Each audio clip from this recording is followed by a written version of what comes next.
Assalamualaikum warahmatullahi wabarakatuh. Selamat datang di channel kumpulan kisah horor. Kali ini saya akan membawakan kisah tentang sumur penyandungan, yaitu sumur yang dipercaya jika mandi di sana maka akan bisa mendapatkan jodoh. Ada 3 orang sahabat bernama Angga, Bram, dan Rifki. Dari SD mereka selalu bersama. Bahkan mereka berkuliah di kampus yang sama. Rifki adalah anak yang paling pintar di antara mereka, sedangkan Bram adalah anak yang paling kuat. Waktu SMA, si Rifki pernah juara matematika di tingkat provinsi, dan Bram menjuarai karate di tingkat nasional. Mereka sangat hebat, sedangkan Angga selalu tertinggal oleh mereka dalam hal apapun, tidak terkecuali dalam hal pernikahan. Sekarang umur Angga 30 tahun. Bram dan Rifki sudah berumah tangga. Setahun belakangan ini, persahabatan mereka benar-benar renggang. Mereka jarang nongkrong lagi di warung mie pinggir jalan.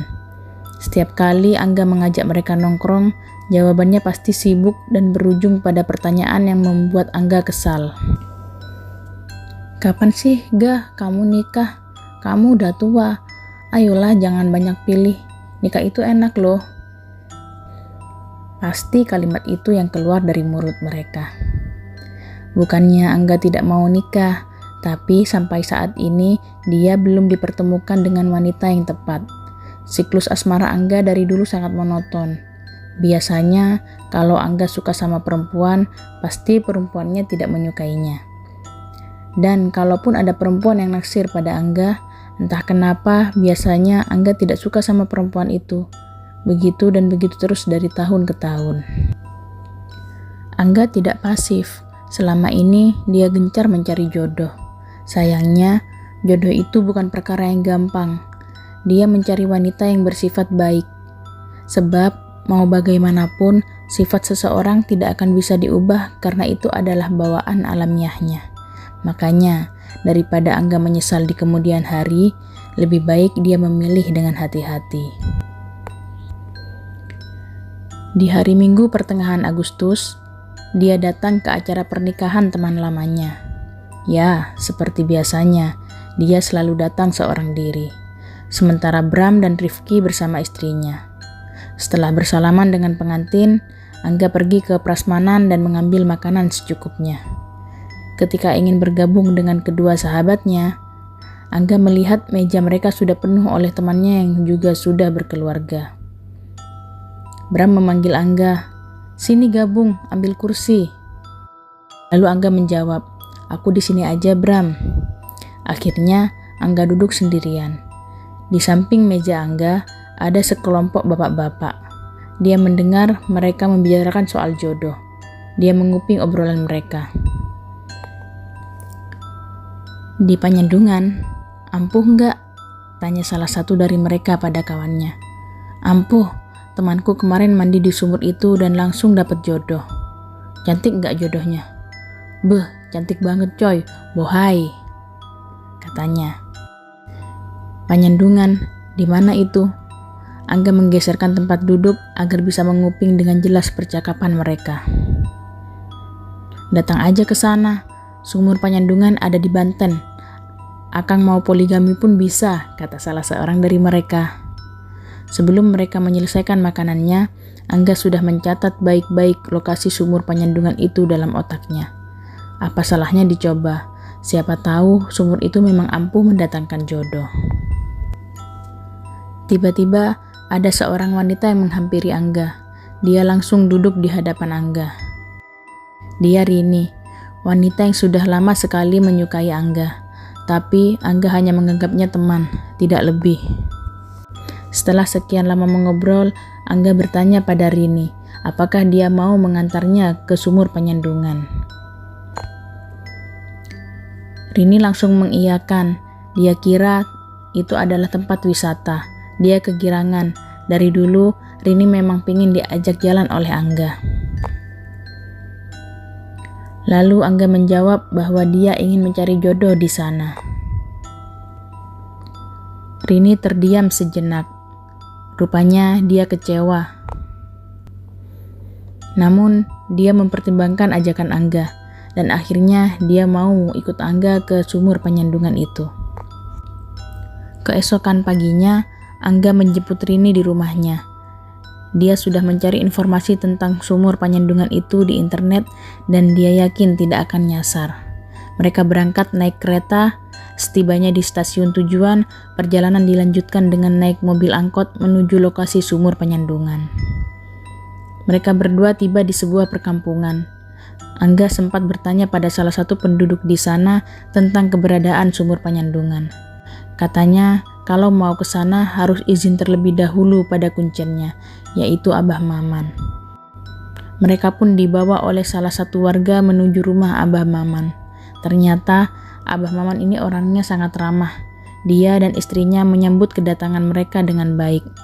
Makanan ringan disuguhkan. Mereka juga dibuatkan teh hangat oleh istrinya Abah Maman. Abah Maman membuka pembicaraan. Abah paham soal itu. Jodoh memang kadang susah, kadang gampang. Banyak orang yang datang ke sumur ini untuk minta didekatkan dengan jodohnya. Tapi ingat, tidak semuanya manjur. Ada yang gagal juga, tergantung nasibnya masing-masing. Angga mengangguk, sementara Rini hanya mendengarkan saja. Dia tidak berkomentar sedikit pun. Angga tahu kalau Rini tidak percaya dengan hal gaib seperti ini. Lalu Angga bertanya, "Apa yang harus saya lakukan, Bah?" Kata Abah Maman, "Nanti jam 1 malam Abah antar kamu ke sumur itu. Kamu harus mandi di sana. Sekalian nanti kita sajenan." Angga begadang sampai jam 1 malam, sementara Rini sudah tidur dengan nyenyak. Sengaja tidak dia bangunkan, kasihan Rini pasti capek. Biar Angga saja dan Abah Maman yang pergi ke sumur penyandungan. Jam 1 malam, mereka berangkat ke sumur penyandungan. Lokasinya ada di belakang kampung. Mereka melintasi perkebunan kopi milik warga. Tidak ada lampu di sepanjang jalan menuju sumur. Mereka menggunakan senter sebagai penerang jalan. Ada hal mengerikan yang Angga tahu dari internet tentang sumur penyandungan. Ternyata, lokasi sumur itu bersebelahan dengan pemakaman umum. Setibanya di sumur, dia disuruh buka baju. Abah Maman duduk sila di belakangnya sambil komat-kamit membaca mantra. Tak lama kemudian, dari kejauhan, Angga melihat seorang perempuan mengenakan kebaya putih berdiri di antara pohon-pohon kopi. Perempuan itu memandangi Angga dengan tatapan datar. Siapa dia? "Bah, ada perempuan," kata Angga. Abah Maman tidak menjawab. Dia sangat hikmat membaca mantra.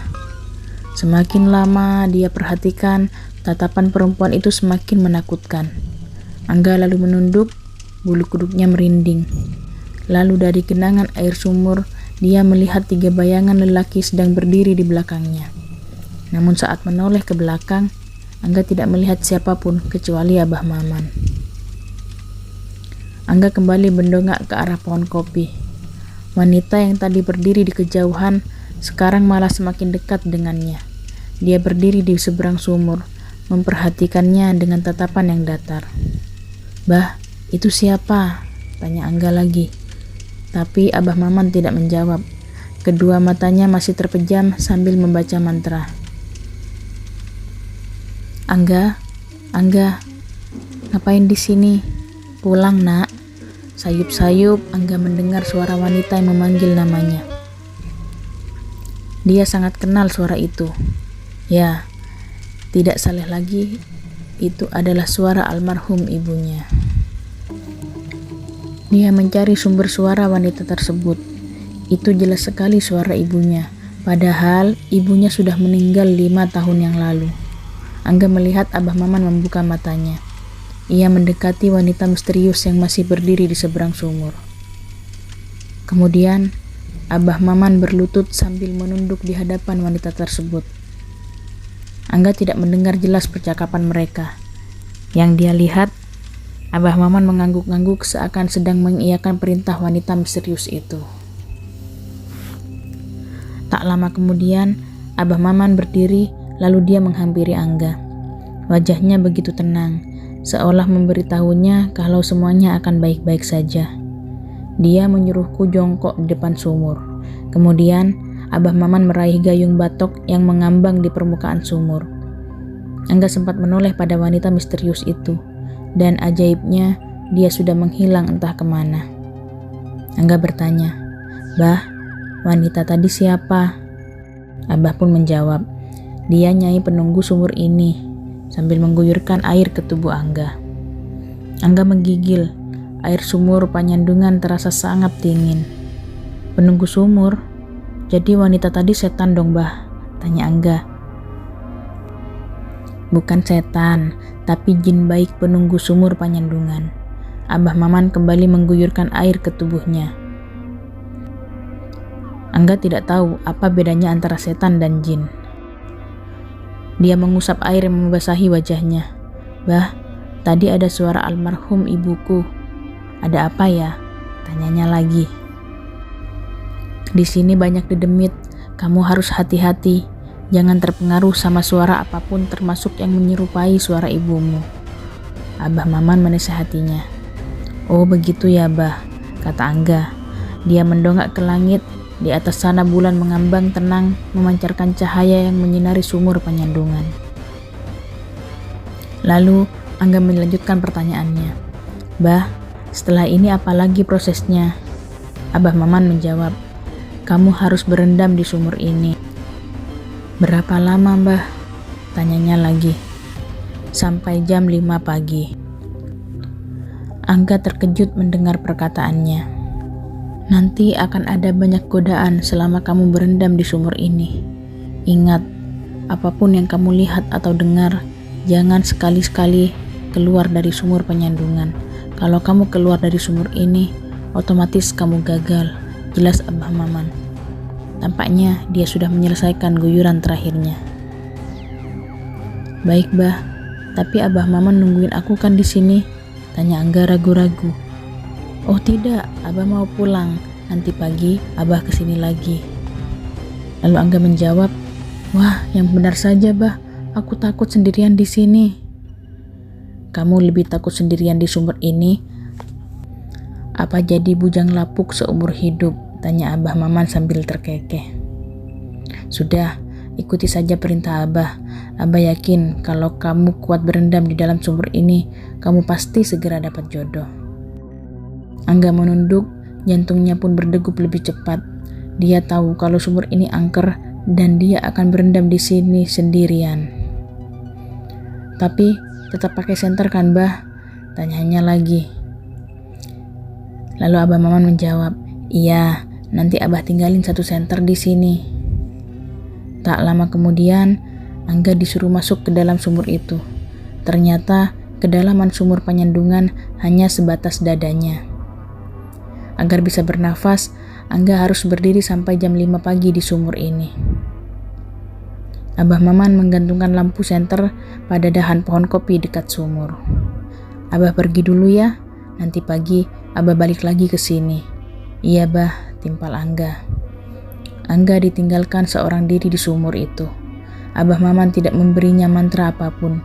Dia hanya menyuruhnya agar tidak keluar dari dalam sumur. Angga mencoba menjamkan mata, sebisa mungkin dia menahan dingin di sekujur tubuhnya. Angga, tiba-tiba terdengar suara lirih seorang wanita di hadapannya. Saat Angga membuka mata, ternyata ada Rini yang juga berendam di dalam sumur. Dia menatapnya sambil tersenyum. "Rini, ngapain di sini?" Angga terheran-heran melihat Rini ada di hadapannya. "Angga, tolong aku." "Tolong kenapa?" Angga melangkah mendekatinya. "Di belakang kamu, Angga." Wajah Rini ketakutan. Dia seperti melihat sesuatu yang mengerikan. Dengan perlahan dan ragu-ragu, Angga menoleh ke belakang. Tapi anehnya, tidak ada apa-apa di belakangnya. Hanya ada senter yang menggantung di dahan pohon kopi. Saat Angga kembali membalikkan badan, dia melihat wajah Rini rata semua. Yang terlihat hanya permukaan kulit. Dia menahan diri untuk tidak keluar dari dalam sumur itu. Dipejamkan matanya, tubuhnya bergetar kedinginan. Lalu terdengar suara gemericik air seperti ada yang sedang mendekat ke arahnya. Angga, tiba-tiba ada sebuah tangan yang terasa kasar dan berbulu meraba wajahnya. Dia tidak berani untuk membuka mata karena sosok di hadapannya pasti sangat mengerikan. "Tolong jangan ganggu aku," kata Angga sambil menggigil. Di dalam air juga ada sebuah tangan yang meraba kakinya. Dia merasakan kukunya yang panjang merayap di atas kulitnya. Selama berendam di sumur itu, dia terus diganggu makhluk gaib. Kadang ada yang meniup kupingnya. Ada suara teman-temannya yang seakan sedang ngobrol di pinggir sumur.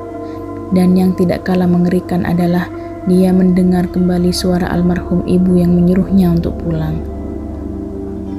Untungnya, tekadnya sangat kuat. Sampai pagi tiba, dia berhasil berdiam diri di dalam sumur itu. Abah Maman pun datang, dia menyuruhnya untuk kembali keluar dari dalam sumur. Sambil tersenyum, dia memberinya sebuah handuk. "Selamat Angga, kamu berhasil. Abah yakin jodohmu akan segera datang," ujar Abah Maman sambil menepuk pundaknya. Tak lama kemudian setelah kembali dari sumur Panyandungan, dia bermimpi. Dia melihat pasar malam di pesisir pantai. Di sana ada seorang perempuan bernama Novi. Dia begitu manis, tingginya semampai, tubuhnya indah gemulai. Setiap kali dia tersenyum, terlihat lesung di pipinya. Namun yang membuatnya heran, dia bermimpi 10 kali, mimpinya sama, baik tempat atau adegannya sama sekali tidak ada yang berbeda. Dia mengingat-ingat setiap objek yang terlihat di mimpi itu. Diambilnya buku catatan dan mulai menuliskan satu persatu. Dia menulis pasar malam, pantai, SMKN 3, dan seorang ibu pedagang sawo. Semua itu dilihat dalam mimpi. Dia menggelengkan kepala. Semua objek yang ditulis di sini belum cukup untuk menggali informasi tentang lokasi pasar malam itu. Tak lama kemudian, dia tersentak karena ingat sebuah objek. Dalam mimpi itu, dia juga melihat sebuah bus pariwisata bertuliskan rombongan ziarah makam Syekh Asnawi. Segera dia cari lokasi makam Syekh Asnawi, dan ternyata makam itu memang ada. Lokasinya tepat di pesisir pantai Caringin, Pandeglang. Dia juga mencari tahu tentang SMKN 3 di sana. Lagi-lagi mimpinya benar. Sekolahan itu memang ada di Caringin. Bulu kuduknya seketika merinding.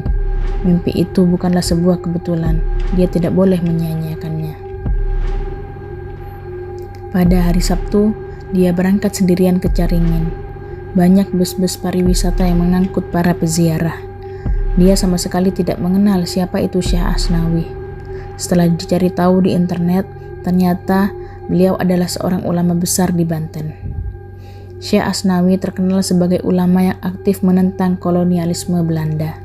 Bahkan, beliau sempat dijebloskan ke penjara oleh Belanda karena pemberontakannya dianggap mengancam kedudukan Belanda.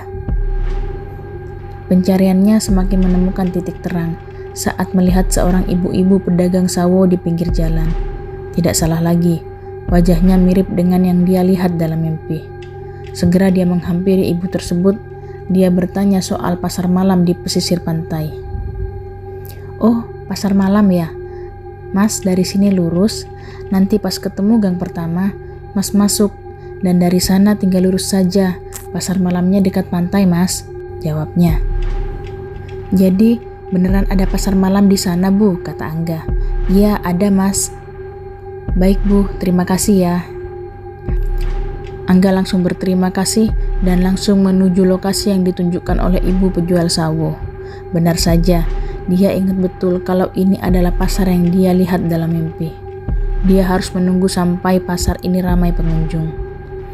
Selepas maghrib, pengunjung mulai berdatangan. Para pedagang sibuk menjajakan dagangan mereka. Namun, Angga tidak tahu apa yang harus dilakukan di sana. Untuk beberapa saat, ia hanya nongkrong di tukang bakso sambil memperhatikan lalu lalang pengunjung. 2 jam berlalu. Dia juga belum menemukan wanita yang ada dalam mimpinya. Malam semakin larut, para pengunjung satu persatu meninggalkan pasar malam. Pedagang juga mulai membereskan tenda-tenda mereka. Tapi Angga belum juga melihat wanita itu. Mungkin mimpi itu hanya bunga tidur. Dia memutuskan untuk pergi dari pasar malam itu dan mencari penginapan terdekat. Namun, sesaat sebelum pergi, Angga melihat seorang wanita berkerudung merah yang sedang membeli nasi goreng. Dia perhatikan baik-baik wajah wanita itu. Tidak salah lagi, dia adalah wanita yang dilihatnya dalam mimpi. Tanpa basa-basi lagi, dia langsung menghampirinya. "Novi ya?" tanya Angga. Wanita itu tampak bingung. "Siapa ya?" tanyanya. "Kenalin, aku Angga," sambil menyodorkan tangan. Novi menyambut tangannya. "Novi," timpalnya singkat. Untuk beberapa saat, mereka sama-sama diam. Novi bertanya, "Kamu siapa? Tahu namaku dari mana?" tanyanya lagi. Sangat konyol kalau Angga bilangnya tahu dari mimpi. Tahu dari media sosial. Aku suka lihat sosial media kamu." "Oh begitu," kata Novi. Angga sangat bahagia. Itu adalah pertemuan yang paling berkesan dalam hidupnya. Semakin lama, dia dan Novi semakin akrab. Ternyata, dia sudah tidak punya orang tua. Dia hanya tinggal bersama kakak laki-lakinya. Angga tidak peduli dengan latar belakangnya. Yang penting dia merasa nyaman bersamanya. 2 bulan dekat dengan Novi. Akhirnya Angga memutuskan untuk menikahinya.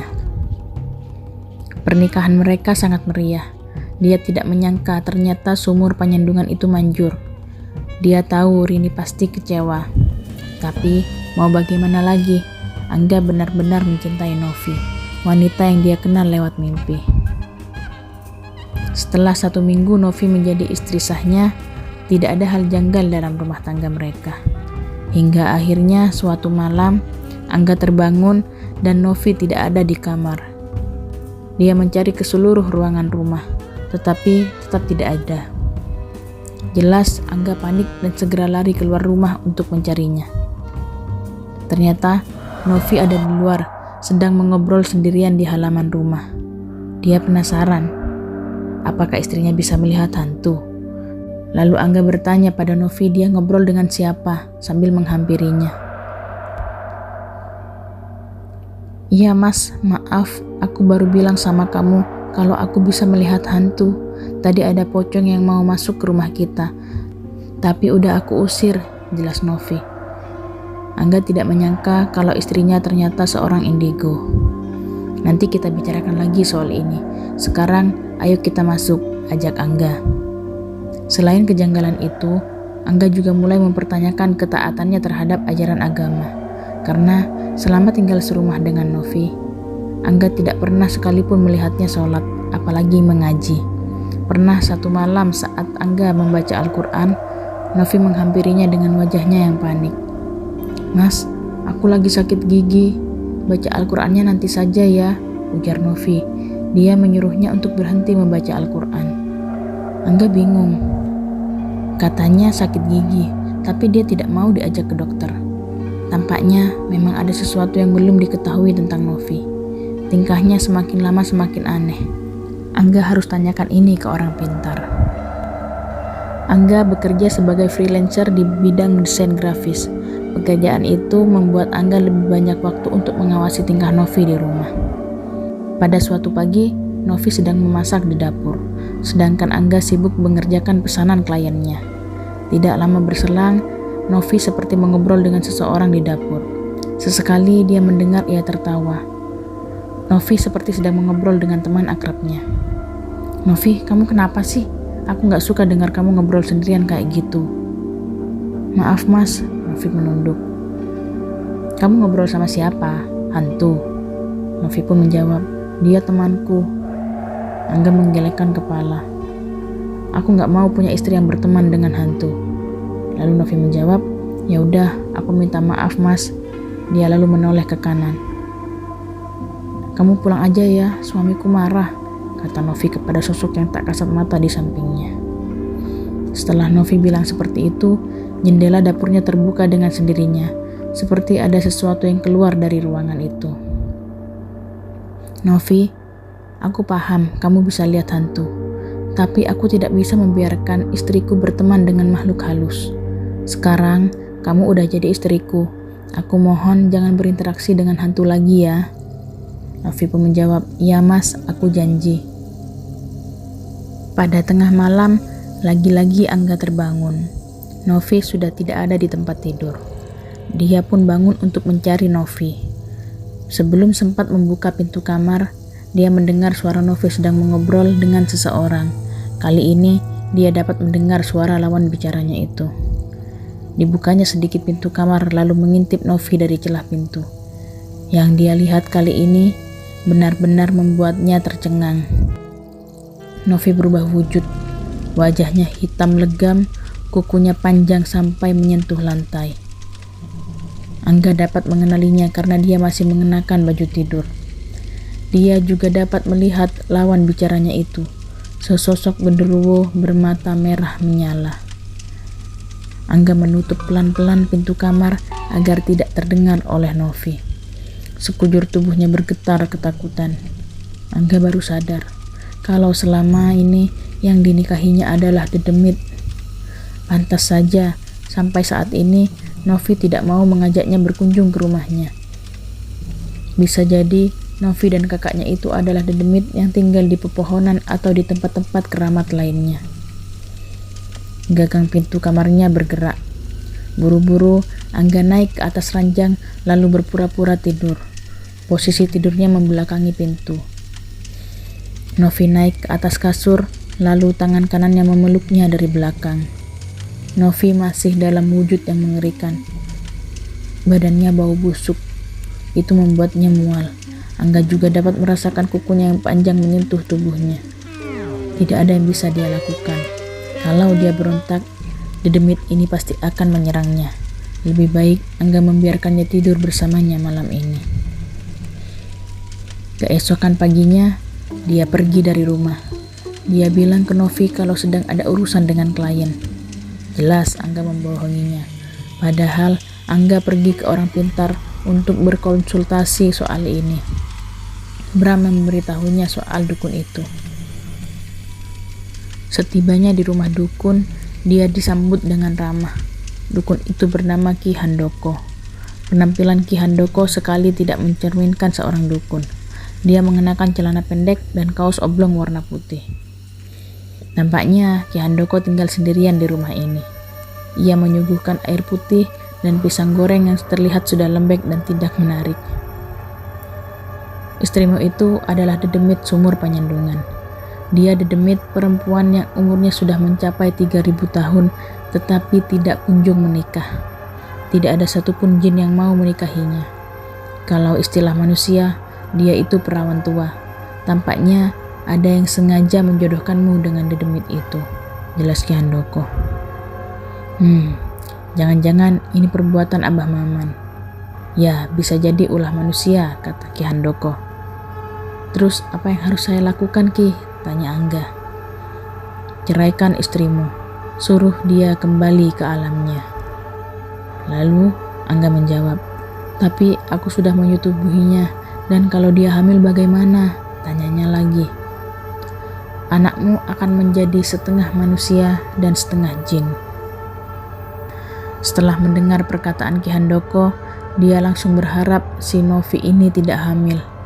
Dia tidak bisa membayangkan bagaimana jadinya punya anak yang bisa hidup di dua alam. Nanti, setelah kau ceraikan istrimu, taburkan garam ini di sekeliling rumahmu, biar dia tidak berani datang kembali ke rumah. Ki Handoko menyodorkan sebuah plastik hitam yang berisi garam. Baik Ki, jawab Angga. Setelah menerima garam itu, Angga langsung pamit pulang. Dia tidak sabar ingin segera menceraikan Novi. Tidak dapat dipungkiri, dia memang masih mencintainya sebagai sosok Novi yang manis. Tapi, Angga tidak bisa berumah tangga dengan Dedemit seperti Novi. Sesampainya di rumah, Angga mendapati Novi sedang menangis di kamar. Mungkin saja dia sudah tahu kalau Angga akan menceraikannya. Dia duduk memeluk dengkulnya sambil tertunduk. Perlahan Angga mendekatinya. Mau bagaimanapun, Novi adalah Demit yang harus tetap dia waspadai. Kamu jahat mas, kata Novi sambil menangis. Maafin aku Nov. Novi menoleh kepadanya. Tampaklah wajahnya yang hitam legam. Dia juga bertaring. Bahkan air liurnya menetes dari mulutnya. "Jangan mendekat." Angga mundur beberapa langkah. Novi terus menangis sambil melangkah mendekatinya. Dengan cekatan, dia merogoh plastik berisi garam. "Nov, mulai hari ini aku menceraikanmu." Tak lama setelah mendengar perkataannya, tubuh Novi seketika membesar. Bulu-bulu tebal dan hitam tumbuh dengan cepat di sekujur tubuhnya. Kini tingginya 2 kali lipat dari Angga. Matanya merah menyala.